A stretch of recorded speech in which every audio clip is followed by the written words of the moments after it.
ہمارے نمائندے وسیم بٹی کی رپورٹ کے مطابق پنجاب حکومت کی جانب سے پنجاب بھر کے پیسٹی سائیڈ ڈیلرز ایسوسی ایشن کے خلاف لاجواز کارروائیوں کی وجہ سے پنجاب بھر میں غیر معینہ مدت کے لیے مکمل طور پر ہڑتال کا اعلان کر دیا گیا ہے کہ جس کی وجہ سے کسانوں کو زرعی ادویات کے حصول میں بھی مشکلات کا سامنا کرنا پڑ رہا ہے۔ پیسٹی سائیڈ ڈیلرز ایسوسی ایشن چشتیاں کے صدر منصور چیمہ نے کہا ہے کہ پنجاب حکومت پیسٹی سائیڈ ڈیلرز کے خلاف لاجواز کارروائیاں کر رہی ہیں۔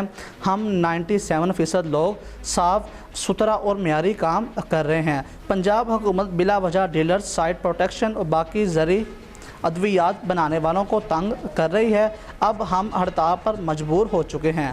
مزید پیسٹی سائیڈ ڈیلرز ایسوسی ایشن چشتیاں کے جنرل سیکرٹری کاشف ساجد نے اظہار یکجہتی کرتے ہوئے کہا، ہم ہر طرح سے پیسٹی سائیڈ ڈیلرز کے ساتھ ہیں۔ دیگر ڈیلروں سمیت ساجد شفیق پرویز نے بھی پنجاب حکومت سے مطالبہ کیا ہے کہ جو لوگ غلط کام کرتے ہیں ان کے خلاف کارروائی کی جائے، نہ کہ تمام لوگوں کو ایک ہی لاٹھی سے ہانکا جائے۔ انہوں نے مزید کہا کہ اگر پنجاب حکومت پیسٹی سائیڈ ڈیلرز کے جائز مطالبات نہیں مانتی تو غلہ منڈی کے تمام دروازوں کو تالے لگا کر مکمل طور پر بند کر دیا جائے گا۔